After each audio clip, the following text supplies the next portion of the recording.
Hi, everyone, and welcome to Flashes of Insight. My name's Joe Grayland, and today I'm joined by James Alison in Spain, Sande Ramage in New Zealand, and Tom O'Loughlin in Wales. Thanks for joining this conversation. It's around scapegoating, the abuse crisis, and restorative justice.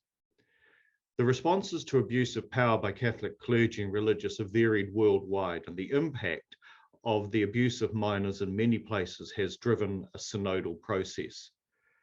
In this video, we'd like to look back and relying on a Girardian view, talk about the process of scapegoating, the impact on the church's fall from paradise, and the opportunities or the lack of opportunity for restorative justice.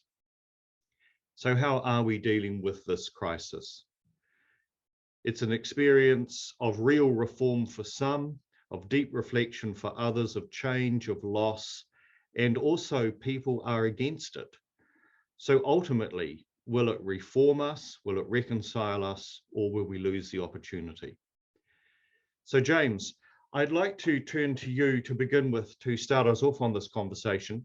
Could you give us a brief outline of the notion and the nature of scapegoating and the single victim mechanism? It's a rather more subtle idea than seems to be the case, because we all know what scapegoating is. It's when everybody gets together and blames someone for something that is not in fact their fault. In fact, when we say that someone is a scapegoat, we're effectively saying they are falsely accused. But the understanding of the scapegoat mechanism goes back to something much more ancient, and that is the initial way of groups creating unity, coming together. Instead of destroying themselves in a frenzied all against all, mysteriously finding that they had managed to come together against one of their own number who they had thrown out. And then recognizing that they were right to do so. In other words, the first thing we need to know about what we call scapegoating is that it's the basic human way of creating unity. And it works to a certain extent. In as far as we all gang up together against someone and throw them out, we become united. We suddenly have peace for a fairly short time. It works, and it's worked throughout the centuries. And the people involved in it think that they have done the right thing in getting whoever they claim to be responsible in the neck. The difficulty for it, because that's what Girard would call the single victim mechanism, the difficulty for it really starts to come to light through the Hebrew and the Christian texts when it becomes clear that the victim may, after all, be innocent, and that God, rather than being the backup for group unity, may be precisely the voice that is spoken in the midst of the group, falsely accusing somebody. In other words, that the voice of the victim is the one telling the truth. And of course, that's what's at the center of the gospel. So when we talk about a scapegoating mechanism, we're talking about something that's pretty modern. The word scapegoat, which appears in the English language for the first time in Tyndale's translation of the Bible, referring to the goat that is sent out to occupy the place of Azazel in the scriptural rite, in the Levitical rite. But it comes to have its modern meaning of somebody falsely accused who in fact is innocent and yet who it is convenient for people to blame. Only in the 17th century. It's as recent an acquisition for us as the 17th century to have it in its modern state, because it's a very complex word, because it means somebody who is in fact innocent, even though everybody is calling them guilty, and they call them guilty for their own interests.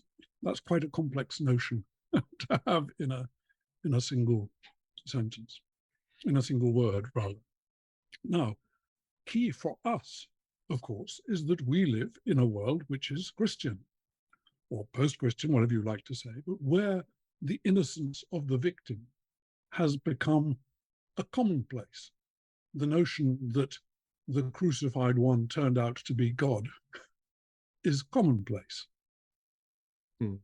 So much so that people are quite unaware of quite how different our world is with relation to victimhood than the ancient world was, to such an extent that now one of the ways in a violent tussle you try to achieve power is by claiming victimhood.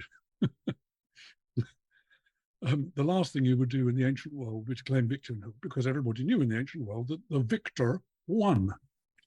Woe to the vanquished was the was the great Roman remark. So it's, if you like, it's because we're aware that the all against one is likely to be giving a fake result, that the unity is fake, and that the accusations are false. Partly, we're living in a society that's aware of that, but still uses the scapegoat mechanism to play games to try and get positions of power within the society. So, James, a brief introduction. Thank you. So, James, are there now too many victims? Is it possible that we've got to a point where Christianity has led us to a point, to the situation where where victimization or victims are the victors, and that if you're not a victim, you're obviously a loser? Well, I think that Nietzsche thought something like that. He thought that the triumph of victims was a sign of everything that was wrong, and that we should go back to having Übermensch who would be able to stand firm and not put up with all this victim nonsense. But obviously, I think, I don't agree with Nietzsche on that one. I think the difficulty is not so much that there are too many victims, but that the effort of discerning who really is a victim and who is playing games is a constant one. Okay, thank you. So I'd just like to turn to Tom or Sandy, whoever wished to go first. Just listening to James's outline there, do you think that the crisis of abuse in the church that we're facing and the way it's handled in the press is part of the scapegoating mechanism itself, or is it actually freeing up people to take on that victimization or that sense of being the victim, which allows them freedom, so that the press is actually more Christian than the church? Problem is that the church has for so long held itself up as, quite explicitly, the beacon to the nations. This is the ensign to the nations. We set the morals, we set the moral agenda. And I feel that part of the attack on the church today is the horror of feeling yourself conned. And I think if we had actually put our hands up, I'm speaking as the whole church, if we had put our hands up when this started to come out, I think we would not have ended up where we are today. But I think I don't want to make this sound trivial, but have you ever been taken in by a used car merchant? And I was taken in over 20 years ago by one. And even longer ago now, I still kicked myself. Why did I not see through it? And I know that if I ever saw that guy again, I would just want to deliver on, I'd want to, so I feel embittered that I have been conned. And do you think you've been conned by the church? Do you think you've been conned by the church? I have had a bishop who spoke to me, and he said, "What I am about to say to you, I am saying for your own good, and I am speaking in the place of God."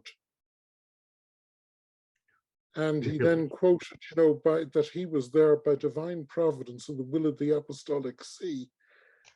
And I found out later that the very same month he told me this, it spilled out in one of these big investigation routines that was the same month that he had met with the diocesan insurers to make sure that the insurance policy was up to covering all the claims that would come forward if the abuse scandal got out. And when I think back on that bishop, I just feel, hey, I don't feel a victim. I feel a patsy. I have the same reaction to that bishop, to the used car salesman, except everyone warns you about used car salesmen. No one warned me about the levels of. I don't think you can tell people you're bearing witness to the truth and then tell downright lies and then not expect the people who want to give you a kicking. So the idea that the church might be using a victim mechanism. Hey, an awful lot of these guys need every bit of kicking they can get. Okay, Tom, thanks. Sure. Sandy, to come to you. So having heard this brief discussion, do you think the church has been treated as the scapegoat? Do you think the church is a victim of all of this itself? In scapegoating, what we do is project out our own struggle and darkness in an attempt not to address it. So we get a collective thing about saying it's their fault. And it's obvious that the church has some kind of individual and collective responsibility in this. But part of what is not addressed is the power of sexuality in the human condition and how important that is for a soulful life. So I think in some senses, maybe the church has not addressed this as part of what they might consider to be good news. What I'm concerned about, though, in all of this is that I think much of what goes on is unconscious. So when, James, you talked about is the victim playing games, one of the things that I've experienced in restorative justice is have an offender quality and a victim quality, so that we've all got these roles and often we don't know that we're playing them. And so I tend to see this as the tension of opposites. So if I took an image from Christianity and use that, so the crucifixion image is what I'm thinking of here. And so the image of Jesus on the cross, probably most of us can get the idea of when we're crucified and we cannot find our way and we are just feeling like a victim, persecuted. But if we step back from that image and see the image including the two thieves on either side, I think that's the most powerful one, because this is the victim in the tension of opposites that is not integrated. So the thief on one side that says, yeah, I can have a new way. The thief on the other side who says, nah, don't want to borrow it. And I think that's the most powerful image, that we have to sit somehow in this crisis, in the tension of we are both offender and we are both victim. James, would you like to come back and just make some wrap-up comments from what you've heard from both Sandy and Tom? Yeah, I have a strange sense that one of the proper roles of the Catholic Church and I'm not sure that this is a divinely given role. I think it's part of how our human culture copes with the revelation, is to be reactive to real change, such that we are actually undergoing, if you like, a shared lynch over time, and that's the way we learn what's true. Okay. I noticed that part of the thing that church officials tend to do is they tend to double down on the silliest and worst of their possible positions and make themselves more sacred in response to things coming out. And that it's actually as they do that that we all learn what isn't really sacred. Wow. So, and I think that it's quite an interesting, I think there's a particularly Catholic dynamic to that, precisely because we're not talking about a script, we're not talking about a text, we're not talking about how you interpret a book, we're talking about how you react to a lynch, which is, of course, the central thing about Christianity. I sometimes wonder whether that isn't what, when St. Paul was talking about the catacomb, that which holds back the coming of the kingdom, whether it wasn't something like that he had in mind. The sense that the church is actually part of how humanity gets over the lynching thing, by attempting to lynch and by religious figures playing into the role in an entirely fake way, and it becoming clear that it is fake. And that's actually how the most positive form of secularism emerges. Not the negative form. The negative forms of secularism, of course, are very easy to imagine, but the positive form, in other words, the creative goodness, the ability to see through mechanisms of deceit, hypocrisy, etc., come about as we learn the failed attempt of the church to play the sacred role.